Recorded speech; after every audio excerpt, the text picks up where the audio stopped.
श्रीरामचन्द्र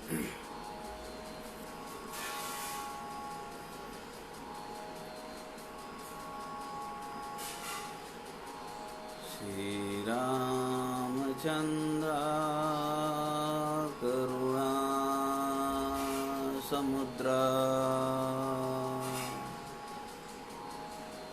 ध्यातो तुझी राजस योग मुद्रा नेत्री नये रे तुझ वीण निद्रा कै भेट शिवा मजला सुभद्रा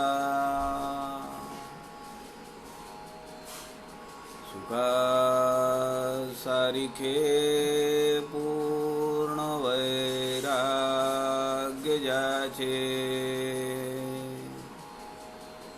वसिष्ठापरी ज्ञान योगेश्वराचे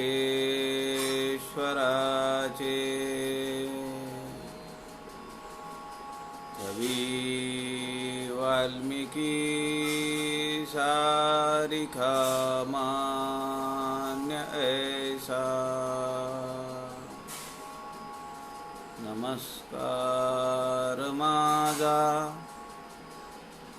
सद्गुरु रामदासा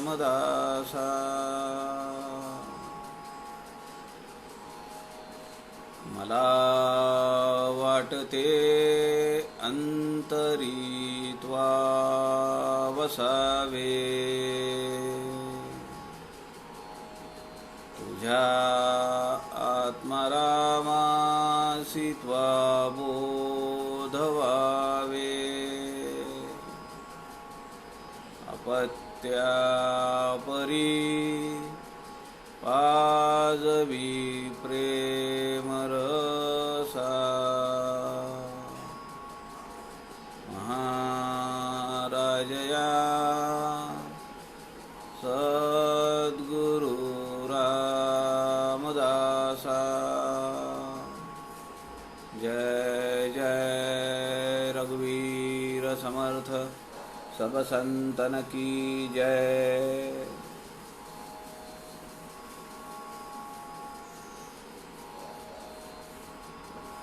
सज्जन हो नमस्कार। सद्गुरु समर्थ रामदास स्वामींच्या आत्माराम या ग्रंथाचा अभ्यास करण्याचा प्रयत्न आपण करतो आहोत। संत समागम फेसबुक लाईव्ह पेज या माध्यमाचे सूत्रधार आदरणीय प्रवीणजी शास्त्री यांच्या सूचनेप्रमाणे समर्थ वाङ्मयाची गोडी वाढवावी, अभ्यासार्थींना त्यातून काही वेगळा दृष्टिकोन मिळाला तर चांगलं, या उद्देशाने आपण हा व्याप मागील 4.5 महिन्यांपासून करतो आहोत। आपण काल आत्माराम या समर्थांच्या ग्रंथातील ब्रह्मनिरूपण या समासातील शेवटच्या ओव्या घेतल्या। चौथा जो समास आहे आपण पाहिलं, पहिला समास समर्थ रामदासांनी आपल्याला या ग्रंथामध्ये जे एकूण 5 समास आहेत त्यातला पहिला समास आपण पाहिला।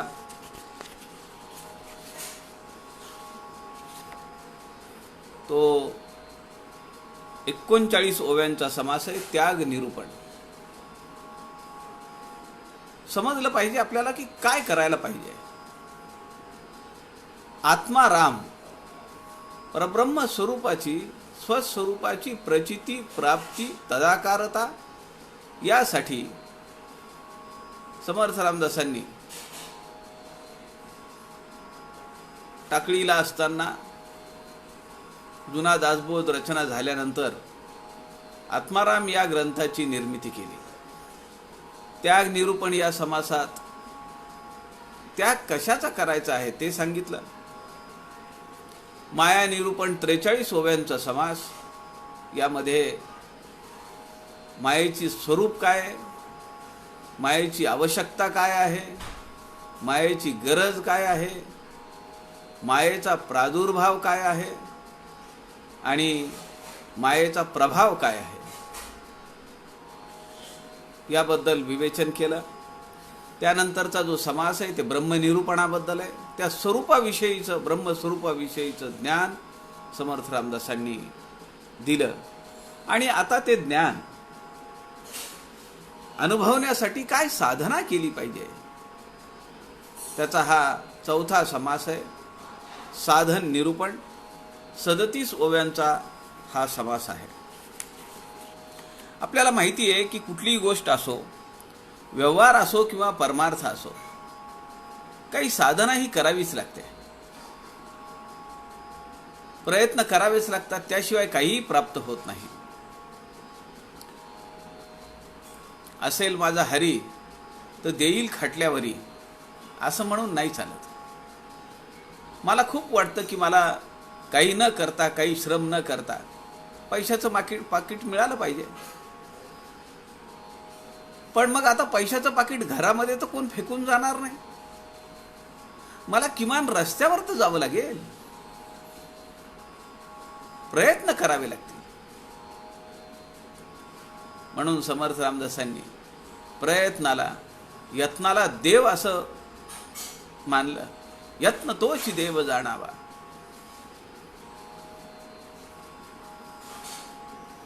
ज्या गोष्टी अस्तित्वाचंच नाहीत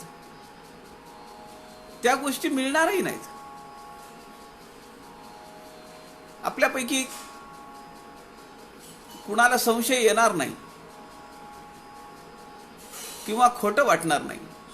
पण परब्रह्म स्वरूपाची आपण कुणाला जर ते विवेचन करून सांगितलं, विवरण करून सांगितलं, स्वरूप समजावून सांगायचा प्रयत्न केला तर सामान्य माणूस म्हणेल हे काहीतरी सांगताय तुम्ही, हे सगळं थोतांड आहे.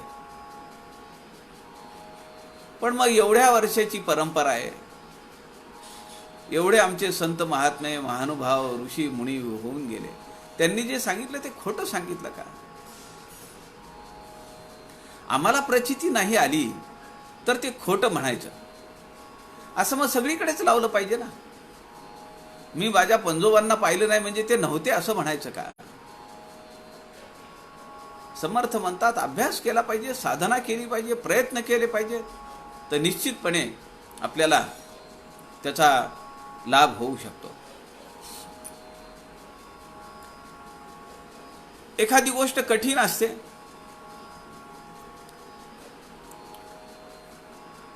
परब्रह्म स्वरूपाची प्राप्ती होणं ही काही एवढी साधारण सोपी गोष्ट नाहीये. माऊलींनी सांगितलंय की मी जे मांडलंय ते कित्येक कल्पांचं मांडलंय. एवढ्या कमी वयामध्ये आज आपल्याला माहिती आहे की 700 वर्ष होऊन गेली, परंतु माऊलींच्या ज्ञानेश्वरीचा अथांग डोह कुणाला सर करता आला? अनेकांनी बुड्या मारल्या आणि शिंपले, माती, माणिक हे घेऊन वर आले. ज्याला जे मिळालं, ज्याला जे प्राप्त झालं त्यांनी त्यावरच आपलं आयुष्य काढलं. अनेकांना माऊलींच्या ज्ञानेश्वरीतल्या अनेक छटा दिसल्या. जे कठीण आहे, समर्थ म्हणतात माणसं प्रयत्न करत नाहीत, कंटाळतात. किती करायचं अजून? एवढे दिवस करावं लागेल, एवढी साधना करावी लागेल. लोकांना त्याचा कंटाळा येतो. तुकाराम महाराज म्हणतात, असाध्य ते साध्य करिता सायास, कारण अभ्यास तुका म्हणे. जे असाध्य आहे ते साध्य करून घेतलं पाहिजे. अहो, मानवी जीवनाचं हेच तर ध्येय आहे. समर्थ म्हणतात, असाध्यतेची साधावे, कानडेची अभ्यासावे. जे अवघड आहे, जे कठीण आहे, त्याचाच सराव केला पाहिजे.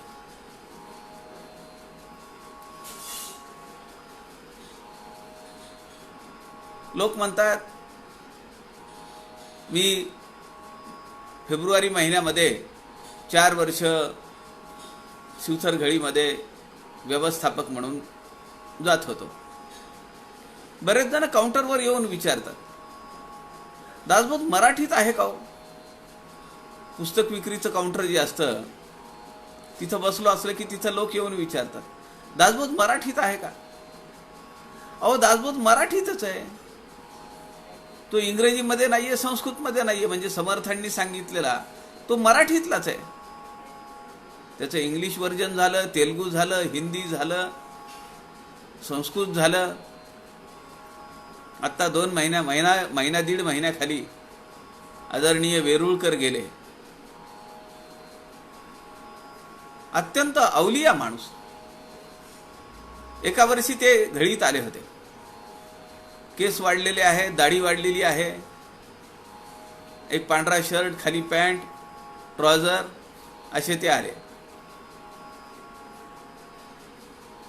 आता माझा तर काही परिचय नव्हता, पण त्यांनी सांगितलं, तुम्ही संस्कृत दासबोध पाहिलाय का? म्हणलं, आमच्याकडे एक प्रत आहे इथं. ते म्हणाले, आत्ता सापडतीये का पहा. म्हणलं, हो. मी त्या काउंटरलाच होतो. मी तो खालून कपाटातून काढला आणि म्हणलं, हा आहे संस्कृतमध्ये. ते म्हणाले, नाव वाचा, अनुवाद कुणी केलाय? मी सांगितलं, त्यांचं मला नाव पहिलं आठवत नाही आता, वेरुळकर. ते म्हणाले, तुमच्या समोर उभा आहे. मला आश्चर्यच वाटलं.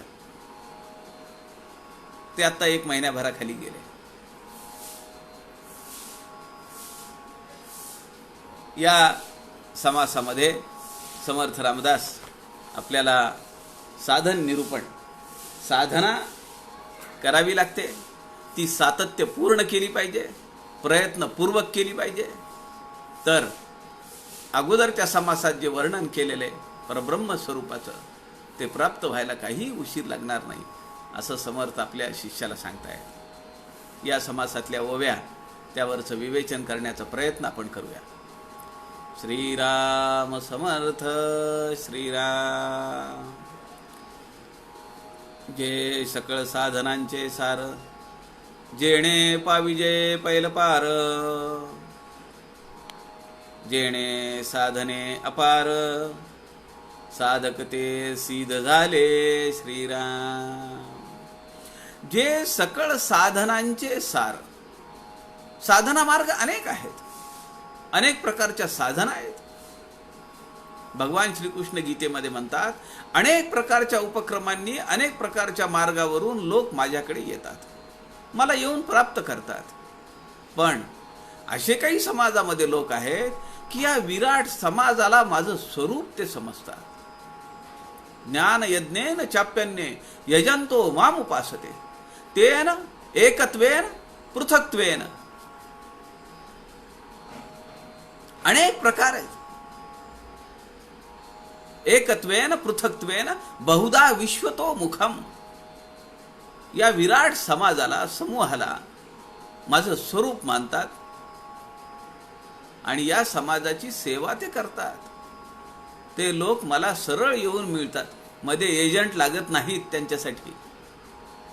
म्हणून समर्थांना ज्ञानी असलेला महंत, ज्ञानोत्तर साधना करत असलेला मठपती, असा अधिकारी पुरुष समाज शरण वृत्तीनं आपलं जीवन घालवणारा अपेक्षित आहे.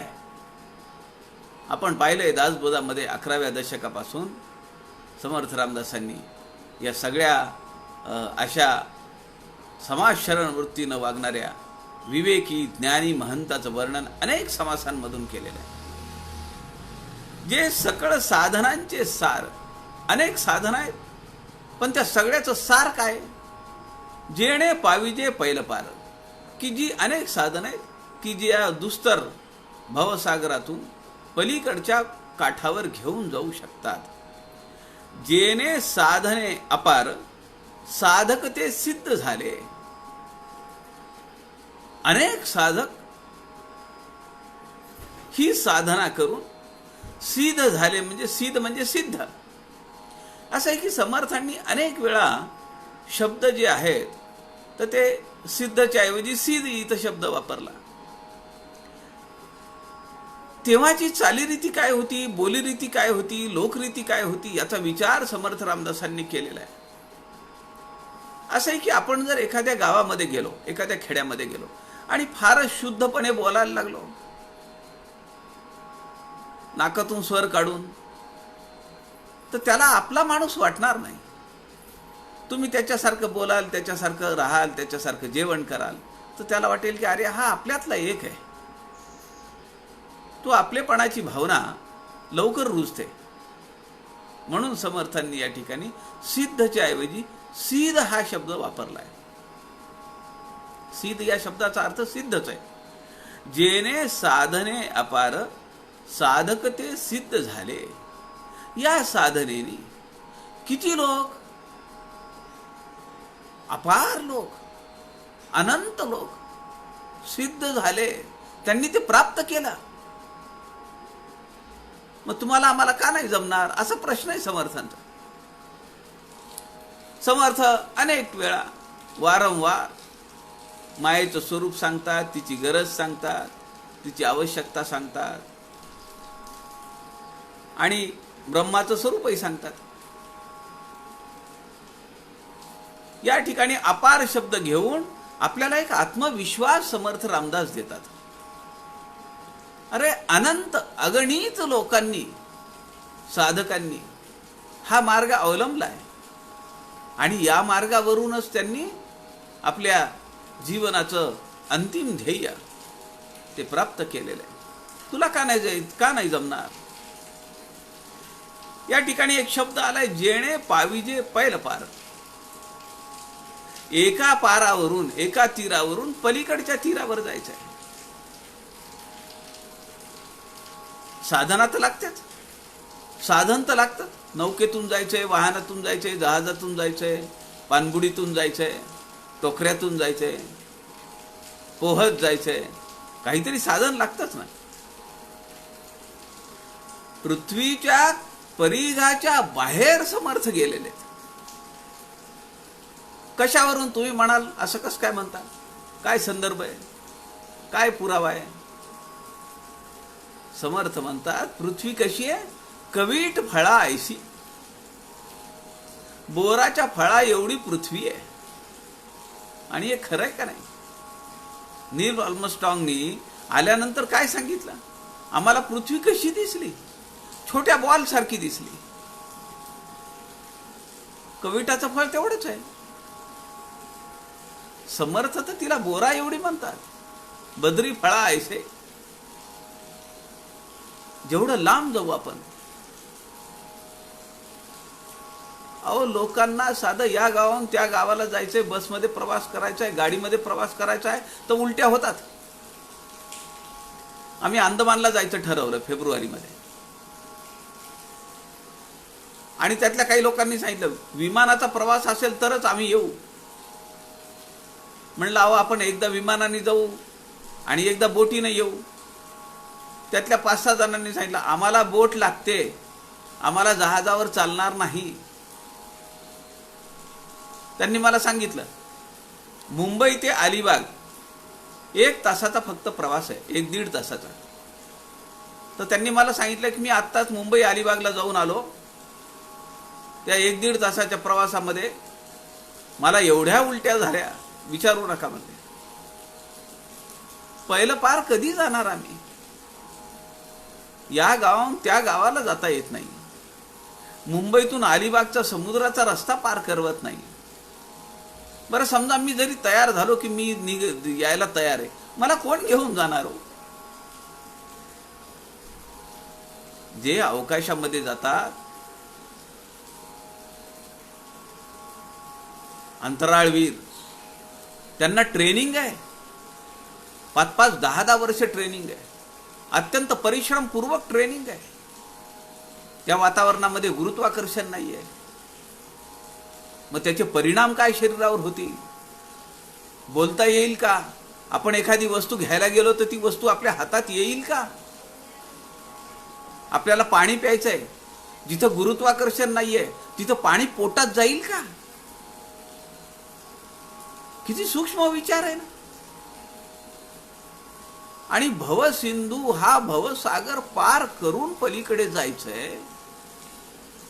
समर्थ म्हणतात, जेणे पाविजे पैल पार. ही एक साधना आहे, ही एक साधना आहे की जी तुम्हाला पलीकडच्या तीरावर घेऊन जाईल. पृथ्वीच्या कक्षेच्या पलीकडे गेल्यानंतरच आपल्या लक्षात येतं पृथ्वी केवढी आहे. मला तुम्ही सांगा की आपण विज्ञानामध्ये शिकतो, पृथ्वी ही स्वतः भोवती फिरते आहे आणि ती सूर्याच्या भोवती 5 पटीनी तिची जी गती आपल्या भोवती फिरण्याची, त्याच्यापेक्षा 5 पटीनी, 50 पटीनी ती सूर्याच्या भोवती फिरते. आता आपण पृथ्वीवर आहोत, आपल्याला जाणवतं का ते काही की आपण फिरतो आहोत? आपली पृथ्वी, आपण ज्या पृथ्वीवर उभे आहोत ती पृथ्वी आपल्या भोवती फिरतीये आणि ती सूर्याच्या भोवती 50,000 किलोमीटर तासानी या स्पीडनी फिरतीये. म्हणजे आम्ही खरं मानतो का नाही? अहो, ज्या शास्त्रज्ञांनी हा शोध लावला त्याला वाळीत टाकला पादऱ्यांनी, तिथल्या धर्मगुरूंनी त्याला वाळीमध्ये टाकला की हा सगळं थोतांड आहे, खोटं सांगतोय. पण त्याने ते सिद्ध करून दाखवलं. मग आम्ही त्याच्यावर विश्वास ठेवतो का नाही? तुमच्या माझ्यापैकी आमच्या या जीवनात तरी आम्हाला ते अनुभवता येईल का की पृथ्वी स्वतः भोवती फिरते आहे, ती सूर्याच्या भोवती फिरते आहे? पण आम्ही विश्वास ठेवतो. पृथ्वी गोल आहे, आम्ही विश्वास ठेवतो. आम्ही पाहिली आहे का पृथ्वी फिरून? मग आता इथं प्रश्न असा पडतो की ज्या हजारो ऋषी मुनींनी, समर्थ तर हजारो नव्हे अपार म्हणताय, अपार साधकांनी हे सिद्ध केलंय, ते परब्रह्म स्वरूपाला त्यांनी प्राप्त केलंय, मायेचं स्वरूप त्यांनी ओळखलंय, हे सगळं ते सांगताय, त्याला खोटं म्हणायचं का? असा नतदृष्टीपणा आपल्याला बरोबर नाहीये.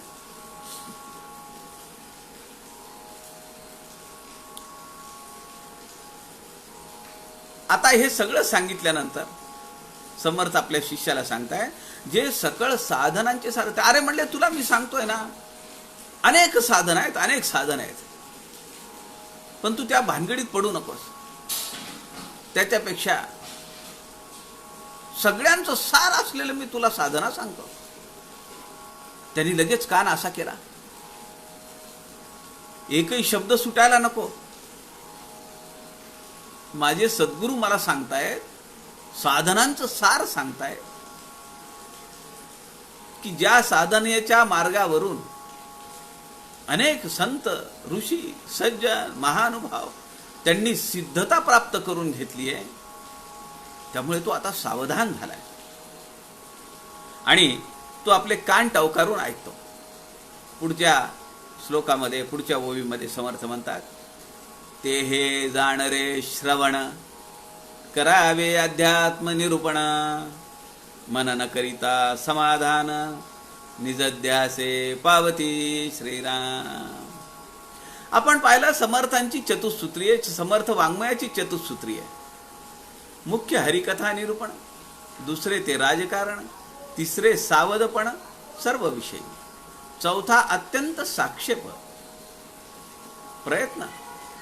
मुख्य हरिकथा निरूपण पहिलं सूत्र आहे. भगवंताचं गुणानुवाद करणं, नामसंकीर्तन करणं, लीला संकीर्तन करणं, हे पहिलं लक्षण, पहिलं मुख्य. पहिलं नाही म्हणलं, मुख्य म्हणलंय. आपल्या लक्षात आलं पाहिजे पहिले, दुसरे, तिसरे, चौथे याला अर्थ नाहीये. मुख्य काय आहे? तसं इथं समर्थ म्हणतात, साधनाचे सार एक्स्ट्रॅक्ट काढलाय मी, त्याचा अर्क काढलाय, त्याचा रस काढलाय आणि तो तुला देणार आहे. कॉन्सन्ट्रेटेड आहे ते मी तुला देतो. आणि समर्थ आहे तसं, जशी ही समर्थ संप्रदायाची चतुसूत्री आहे, तसं परमार्थाची चतुसूत्री आहे. श्रवण, मनन, निधिध्यास आणि आत्मसाक्षात्कार. समर्थ म्हणतात साधनाचं सार काय? ते हे श्रवण. ते हे जाणरे श्रवण, करावे अध्यात्म निरूपण, मनन करिता समाधान, निजध्यास पावती श्रीराम. या परमार्थाच्या साधनेतल्या साधन प्रक्रिया या ओवीमध्ये आलेल्या आहेत. 3: श्रवण, मनन आणि निधिध्यास. कारण या 3च कराव्या लागतात. आत्मसाक्षात्कार आपल्याला नाही करावा लागेल. तो होतो आणि तो रोकडा होतो. उधार नाहीये. हे एवढं केलं की मी तुला देतोच आहे. समर्थ म्हणतात तुझे आढळपद मी तुला देतो, मी तुला वचन दिलेलं आहे. शिष्याला सांगितलंय समर्थाने. ते हे जाणरे श्रवण. आता श्रवण करायचं म्हणजे काय करायचं? कुठलाही ग्रंथ घ्यायचा आणि वाचायचा का? कुठलेही गाणे ऐकायत राहायचे का? अनेक प्रवचनं चाललेली ती ऐकत राहायची का? 24 तास त्यातच. मी परवा सांगितलं, प्रवचन करणाऱ्याचा सुद्धा अहंकार किती मोठा आहे.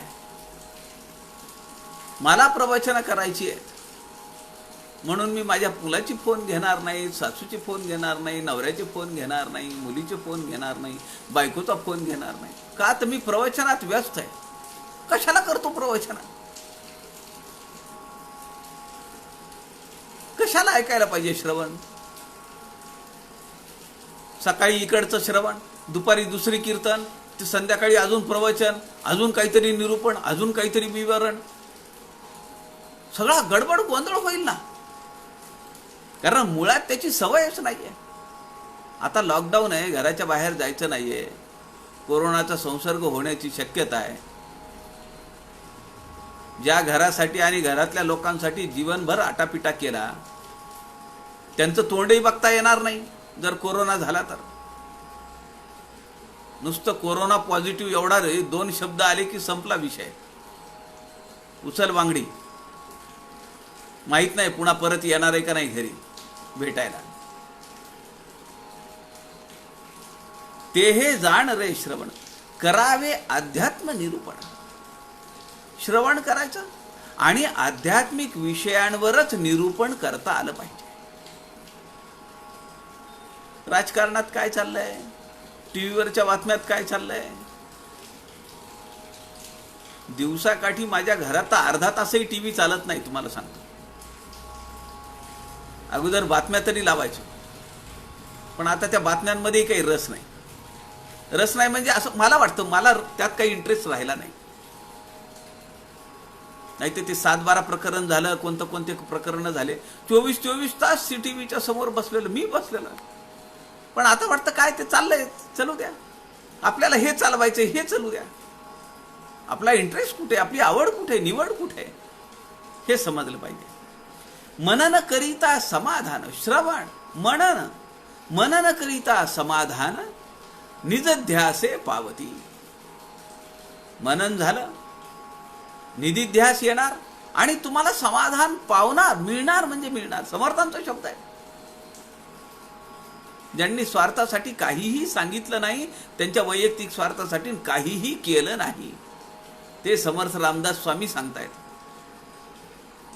दासबोधामध्ये समर्थ म्हणतात, सकळामध्ये विशेष श्रवण, श्रवणाहुनी थोर मनन, मनने होय समाधान, बहुत जनांचे श्रीराम. आता दासबोधातली ही ओवी 19व्या दशकातली 2ऱ्या समासात आहे. आणि ते हे जाणरे श्रवण, करावे अध्यात्म निरूपण, मनन करिता समाधान, हे दोन्ही शब्द आले, तिन्ही शब्द आले. आधी अध्यात्म श्रवण, मग सद्गुरुपाद सेवन, पुढे आत्मनिवेदन, सद्गुरु प्रसादे श्रीराम. आत्मनिवेदना उपरी निखळ वस्तू निरंतरी, आपण आत्मा अंतरी बोध झाला श्रीराम. अंतःकरणामध्ये बोध झाला. आता पुढे काहीही जाणून घ्यायचं, काहीही साधना करायची शिल्लक राहिली नाही. करिता समाधान निजध्यासे पावती, मिळणार त्याची प्रचितीच आहे. आधी अध्यात्म श्रवण, पटकन कुणी महाराज आले, बुवा आले, जाऊन त्यांच्या मठामध्ये राहायचं चालेल का? अगोदर ते सगळं वाङ्मय तर वाचलं पाहिजे, गोडी तर उत्पन्न झाली पाहिजे. आधी अध्यात्म श्रवण, मग सद्गुरु पादसेवन. मग आमची उपास्य देवता कोण आहे? आमच्या सद्गुरूंजवळ जाऊन बसलं पाहिजे, त्यांचं काय हवं नको ते बघितलं पाहिजे. अखंड असावे देवद्वारी सत्वगुण. मंदिरामध्ये काय पाहिजे? झाडं लावायची आहेत का? पाऊस जादा झालाय तर पाणी बाहेर काढून टाकायचंय का? कुठे गळत असेल तर मेनकापड लावायचंय का? जी झाडं लावलेली आहेत त्यांना पाणी घालायचंय का? झाडं वाढली आहेत त्यांची फुलं काढायची आहेत का? सद्गुरु पादसेवा, पुढे आत्मनिवेदन. आणि सद्गुरूंची आपण अनन्य सेवा करत राहिल्यानंतर आपली ती साधना पाहून, आपली ती सेवा पाहून सद्गुरू खुश होतात. सद्गुरू आपल्यावर कृपा करतात. ते आत्मनिवेदन आहे. कारण सद्गुरूंची कृपा झाली की मी वेगळा राहतच नाही. पुढे आत्मनिवेदन, सद्गुरु प्रसादे. सद्गुरूंची कृपा झाली की सगळं संपलं. आत्मनिवेदना उपरी निखळ वस्तू निरंतरी. आत्मनिवेदन झालं, माझ्यातला मी संपला, माझ्यावर सद्गुरूंची कृपा झाली की समर्थ या ठिकाणी म्हणतात निखळ वस्तू निरंतरी. ती जी वस्तू आहे, ते जे परब्रह्म स्वरूप आहे, ते जे परमात्म स्वरूप आहे, ते निरंतर राहणार आहे.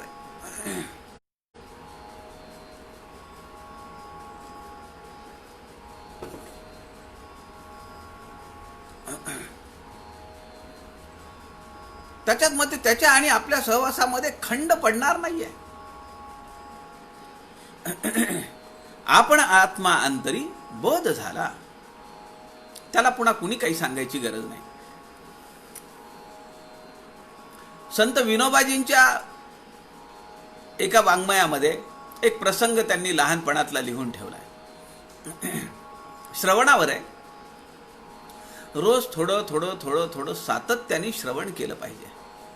असं नाहीये आता 1 महिना लॉकडाऊन वाढलेला आहे तर आता आपण असं करूया, पहिल्या 10 दिवसामध्ये दासबोध, दुसऱ्या 10 दिवसात ज्ञानेश्वरी,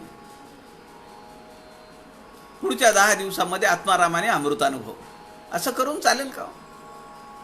अहो, ज्याला आयुष्यामध्ये 50-60 वर्षापर्यंत आमचा त्या ग्रंथाला हात लागला नाही, आम्ही कधी तो ग्रंथ उघडून बघितला नाही, तो ग्रंथ असा 10 दिवसात 15 दिवसात वाचून होतो का? किती पारायणं झाली आहेत आपली? मोजदाद नाहीये.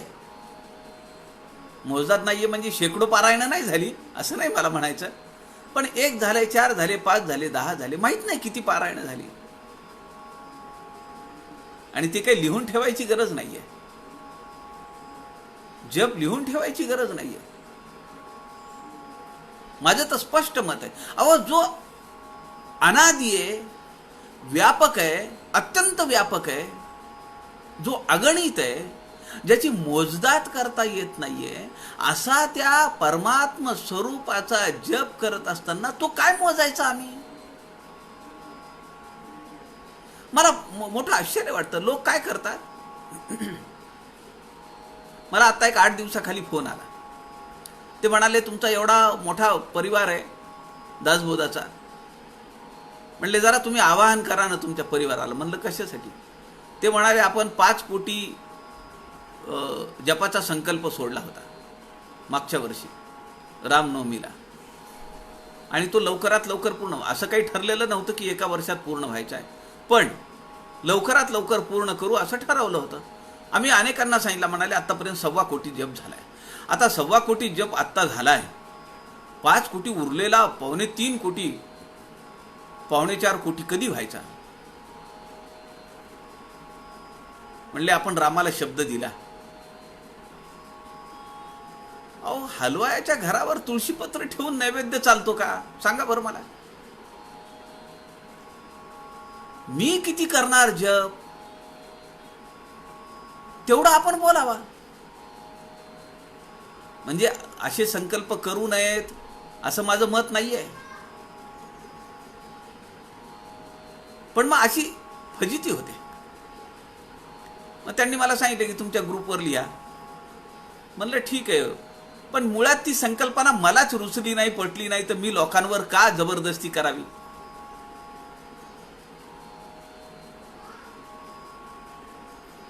कशासाठी आम्ही लोकांवर ते लादावं? म्हणून मी काही कुणाला बोललो नाही. बरं, त्या लोकांनी जप करायचा, तो कसा करतील, कुठे करतील, काय करतील, कोणाला माहिती आहे हे सगळं? आणि जप त्याच्यातही काय मोठी मजेशीर काय म्हणतो विचित्रपणा आहे. लोक कामं करत असतात, टीव्ही बघत असतात आणि जप करत असतात,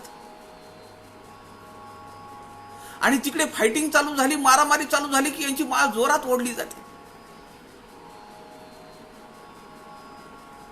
तिकडे रडापडीचा प्रसंग आला का यांची मणी हळूहळू ओढल्या जातो. कसलं काय चाललंय काय? अहो, जप असा केला पाहिजे का? देवाची द्वारी उभा क्षणभरी. तो पुजारी तर त्याचं आयुष्य चाललं ना, त्याचं गेलं, त्याचा मुलगाही पूजा करतोय, तो नाहीये का देवाच्या द्वारी उभा क्षणभरी?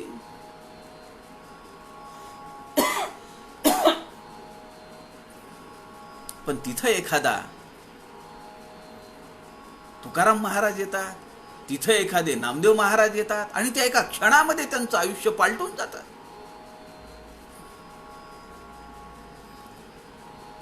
म्हणून हे सगळं करत असताना तारतम्य ठेवलं पाहिजे. समर्थ, मला तुम्हाला सांगायचा विषय हा होता की विनोबाजींच्या साहित्यामध्ये हा एक प्रसंग आहे. विनोबाजी असं म्हणतात की मी लहानपणी एक धडा घेतला की श्रवण हे नित्य असलं पाहिजे आणि ते सातत्याने केलं पाहिजे. कशावरनं धडा घेतला? ते म्हणाले की मी श्रावणामध्ये एका मंदिरात जात असे, महादेवाच्या मंदिरात जात असे, आणि मी तिथे दिवस दिवस राहत असे. त्या मंदिरामध्ये महादेवाच्या पिंडीवर जो कलश ठेवलेला असतो त्यामध्ये पाणी आहे, आणि त्याची थेंब थेंब बारीक अत्यंत सतत धार त्या पिंडीवर पडत असते. विनोबाजी असं लिहितात की दिवसाकाठी 2 की 4 बादल्या पाणी बसत असेल, ते एवढी थेंब थेंब थेंब थेंब ती धार पडतीये. आता त्या 4-5 बकेट किंवा 4-5 घागरी असतील समजा, तर ते आणून भाडकन रिचून 2 मिनिटांमध्ये जाता येतं का? नाही, करता येईल. पण त्या पिंडीवरची सततधार जी अनुसंधान देईल, जी कर्मफल प्राप्ती देईल, ती अशी भडाभडा भडाभडा ओतून 4-5 बकेट किंवा 4-5 घागरी टाकून त्या पिंडीवर, त्याच्याने समाधान होईल का? नाही होणार. जसं समर्थ म्हणतात, व्यंकटेशी मल्हार महात्म्य नेऊन चालत नाही. मोरगावला जाऊन तिथं शनीची उपासना करून चालेल का? जिथल्या तिथे शोभतं. महादेवाला ती धार शोभते. फलप्राप्ती मिळाल्याचं समाधान, संकल्पपूर्तीचं जे समाधान आहे, ते असं 4-5 घागरी एकदम ओतून नाही चालणार. म्हणून आता लॉकडाऊनचा पिरियड आहे, म्हणून 4-5 ग्रंथ वाचून टाका. पुन्हा कुठे टाका? सज्जावरच टाका. ज्या आमच्या वाडवडिलांनी बासनामध्ये बांधून ठेवले त्या ग्रंथाला आमचा कधीही हात लागला नाही. माहीत नाही ह्याच्यामध्ये कोणता ग्रंथ आहे, याचे लेखक कोण आहेत, काय सांगितलंय हेही माहीत नाही. पण असं 10 दिवसात 8 दिवसात, मला आत्ता नुकता प्रसंग माझ्या मागच्या महिन्यातली गोष्ट आहे. जेव्हा 1 महिना लॉकडाऊन वाढला तेव्हा मला एकाने सांगितलंय, 1 महिना लॉकडाऊन वाढलाय म्हणले, असं ठरवलंय. म्हणलं चांगली गोष्ट आहे. समर्थ आणि माऊली डोक्यावर हात बडवून घेते, दुसरं काय.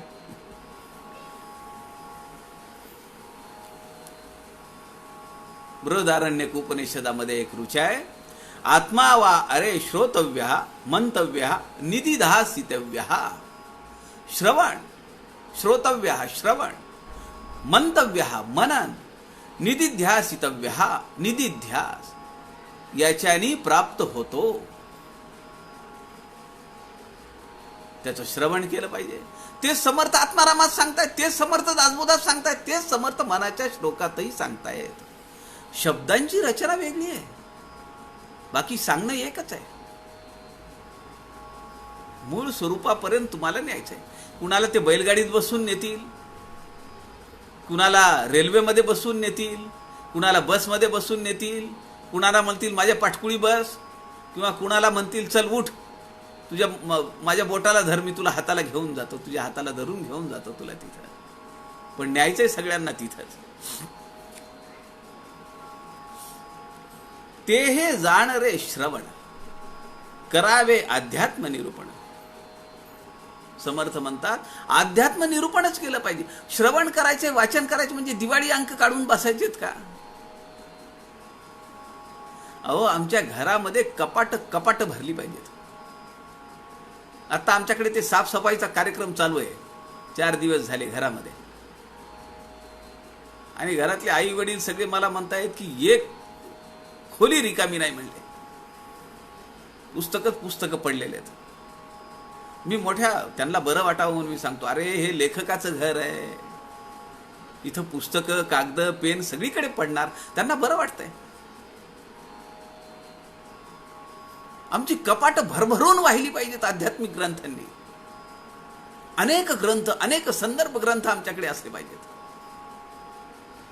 ते दिवाळी अंक काय, ललित कादंबरी काय, कोणती अजून काय काय, जासूसी कादंबरी काय, हे सगळी गटारगंगा आहे. ती अगोदर घराच्या बाहेर फेकून दिली पाहिजे. यादी करा सगळ्या ग्रंथांची.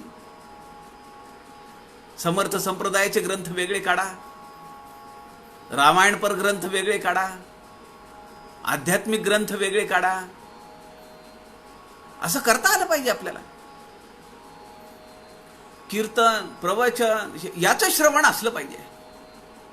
आता 2 दिवस झालं मी त्या कुठलं तरी चॅनल आहे मी पाहतोय, त्यावर ते कीर्तन चालू आहेत. काय विटंबना आहे हो कीर्तनाची. म्हणजे मला समोरचा तो ऑडियन्स बसलेला, हजारो लोक असतील समोर, काय फिदी हसतात ते विनोदाला. एक मोठे प्रवचनकार सध्या त्यांची कीर्तनं चालू आहेत, ज्यांच्यावर काय किती केसेस पडल्यात कुणाला माहिती आहे. शिवराळ भाषेत बोलणं, स्त्री जातीला अपमानकारक बोलणं. कसले कीर्तनकार, कसले प्रवचनकार. आमच्या समर्थ रामदासांनी 45-46 हजार ओव्यांची काव्यसंपदा निर्माण केली. सज्जन हो, एकही शब्द स्त्री जातीला अवमानकारक, अपमानकारक, निंदाजनक एकही शब्द घेतलेला नाहीये. आणि ते 1.5-2 तासाचं प्रवचन कीर्तन करतात. किती वेळा ती फिदी हसायला लावतात, काय काय फार बेकार बोलतात. आणि काय नाव आहे त्यांचं महाराष्ट्रात. काय आदर्श चाललाय. आणि म्हणजे मला मोठं काय म्हणावं, कीव येते. जे असं काही कीर्तन करतायत त्यांची कीव येते. त्यांच्या समोर बसणारे, त्यांच्या साध्या साध्या वाक्यावर फिदी हसणारे, त्यांची अजून कीव येते. कुठे चाललोत आपण. आमचे आप्पा राहिले असते, स्वामी वरदानंद भारती, दादा राहिले असते, दासगुणू महाराज, काय केलं असतं या कीर्तनकारांचं मला नाही माहिती. काय उड्या मारतात ते. काय शरीराची हालचाली का, अरे ते काय जिम्नेशियम आहे का, सर्कस चालवली का? कीर्तन ऐकायला लोक बसलेले आहेत, तुम्ही तिथं तुमच्या शरीराची अंगविक्षेप करून दाखवताय. काय कोलांट उड्या मारताय, काय उड्या मारताय? अरे अरे अरे, जाऊ दे, तो आपला प्रांत रे, आपल्याला कशाला बोलायचं. आपण आपलं बसून बोलतोय, तुम्ही शांतपणे घरात बसून ऐकताय, ह्याच्यापेक्षा काय पाहिजे. आध्यात्मिक श्रवण व्हावे, समर्थ म्हणतात. अहो, श्रवण म्हणजे हे एक प्रकारचं जेवण आहे. श्रवण मनन निधिध्यास. श्रवण म्हणजे जेवण, मनन म्हणजे काय, त्याचं पचन. आज मी एखादा विचार, एखादा ग्रंथ अभ्यासला, एखाद्या ग्रंथातल्या 5-6 ओव्या किंवा एक समास मी वाचला, त्यावर मला मनन करता आलं पाहिजे. समर्थांनी काय सांगितलंय, याच नावाचा समास अजून किती ठिकाणी आलेला आहे. मग त्यामध्ये काय सांगितलंय? श्रवण निरूपणाचे 5 समास समर्थ रामदासांनी दासबोधामध्ये सांगितले. मग या 5 समास, अरे श्रवणच सांगायचं, मग 5 समास कशाला केले? त्यातला फरक आमच्या लक्षात आला पाहिजे. त्याला मनन म्हणायचं, त्यावर चिंतन झालं पाहिजे. जेवण केलं, त्याचं पचन व्हायला पाहिजे, त्याला वेळ लागतो. जेवायला कमी वेळ आहे, 10 मिनिट 15 मिनिट जेवायला लागतील. माणूस 24 तास जेवण करतो का? 24 तास जेवण करायला लागला तर 25व्या तासाला राहणार नाही. खरं का नाही? जेवायचे 10, 15, 20 मिनिट, पचन होण्यासाठी काही तास लागतात, 5-10 तास. त्याला डायजेशन म्हणतात, पचन झालं पाहिजे. त्यानंतर पुन्हा त्याचं पचन झालंय, आता त्यातले जो अर्क आहे, त्यातले जे काही विटॅमिन्स आहेत, मिनरल्स आहेत, जे जे काही घटक द्रव्य आहेत शरीराच्या पोषणासाठी लागणारे, ते सगळे आपल्या आतडीतून शोषले जातात. त्याला ॲब्सॉर्प्शन असं म्हणतात. डायजेशन, त्यानंतर ॲब्सॉर्प्शन, ते सगळे आपल्या आतडीतून शोषले जातात आणि ते आपल्या रक्तामध्ये मिसळतात आणि रक्तातून त्या सगळ्या शरीराला ते पोचतात. श्रवण जेवण झालं, पचन डायजेशन झालं. आता निधिध्यास. आता हा जो निधिध्यास आहे ते म्हणजे सर्क्युलेशन आहे सगळीकडे.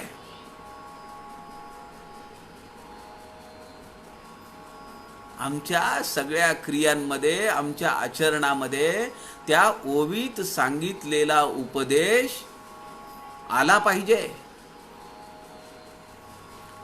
ऐकलं, मननही केलं, पण ते जर आचरणात नाही आलं तर सगळं वाया गेलं ना.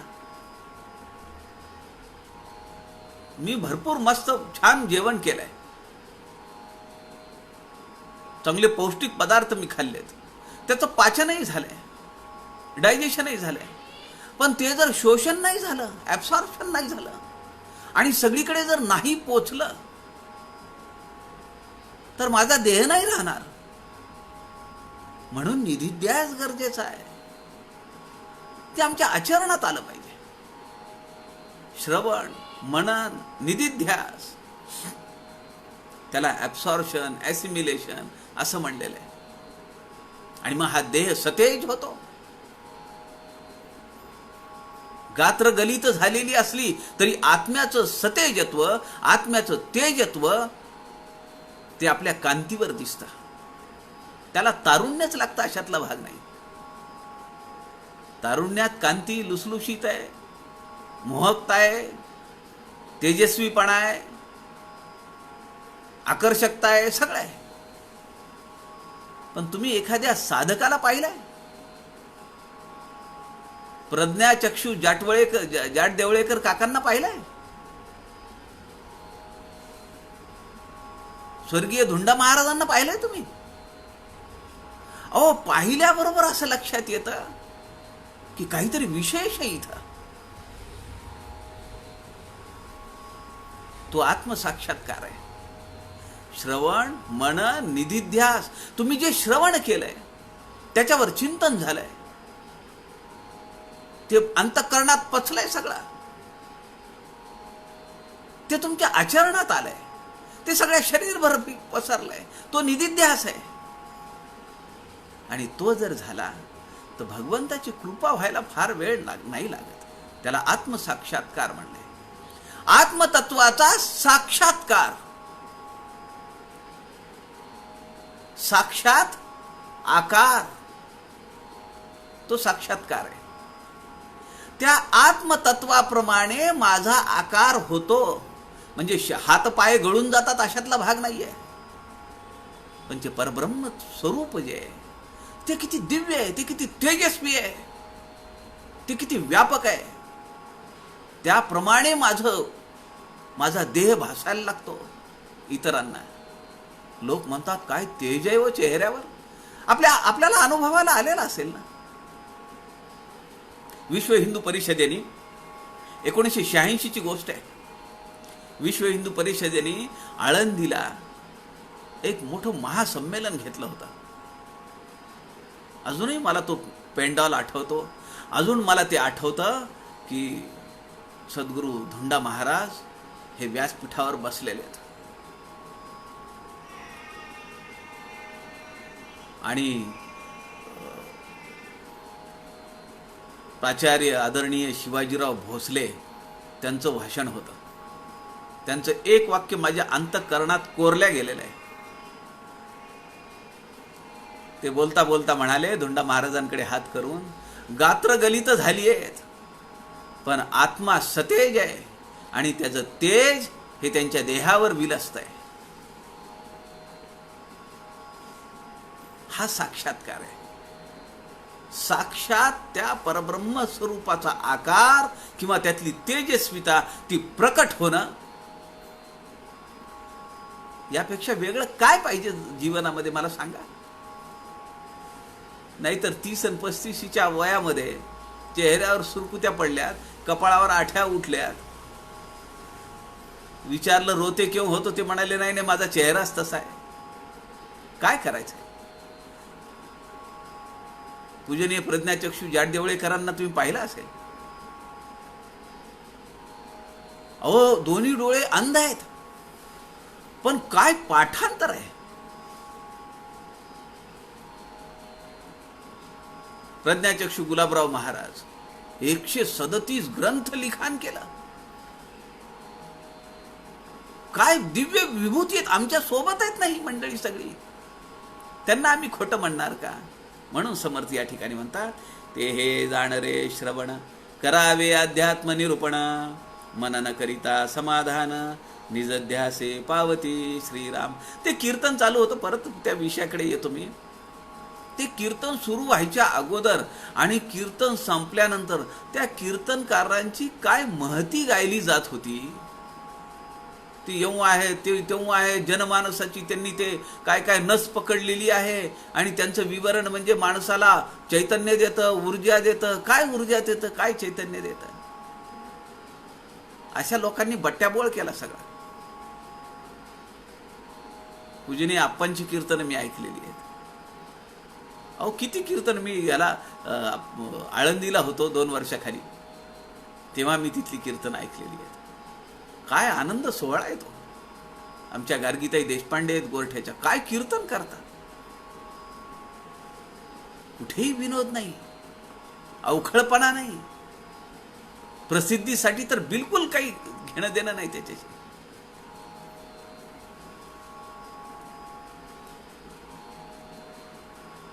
समर्थ म्हणतात तेच तेच वारंवार केलं पाहिजे.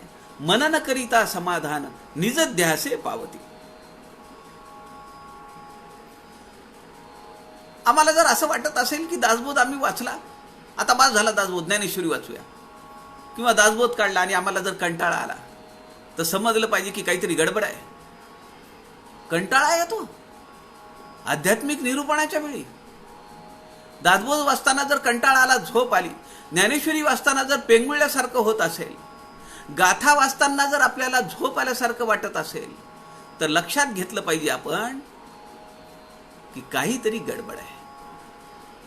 कारण संत जे सांगतात तेच तेच वाचलं पाहिजे. त्याशिवाय विवर्ता विशेषा विशेष कसं कळेल?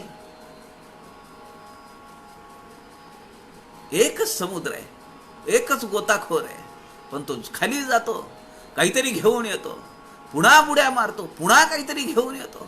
प्रत्येक वेळी वेगवेगळे माणिक, पाचू, मोती तो घेऊन येतो. तसं आहे या आध्यात्मिक ग्रंथांचं. बरं, हे काही वाचताना कंटाळा येतोय, डुलकी लागतीये, झोप येते असं म्हणलं तर विषयोपभोग घेताना येते का हो? विनोद चालू असेल तर आपल्याला झोप येईल का? गप्पा मारायच्या आहेत तर झोप येईल का?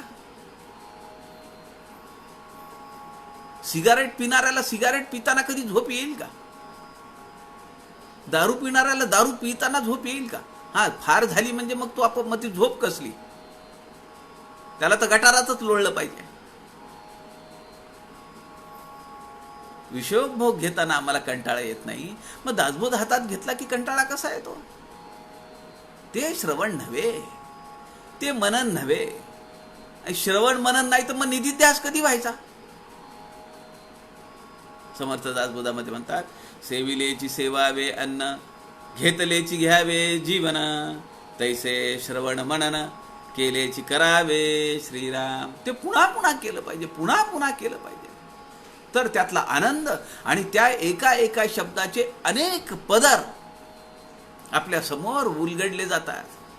अहो, हे जे ग्रंथ आहेत ना, हे ग्रंथ म्हणजे एक महावस्त्र आहे आणि त्याला सोन्याची जरीची किनार लावलेली आहे.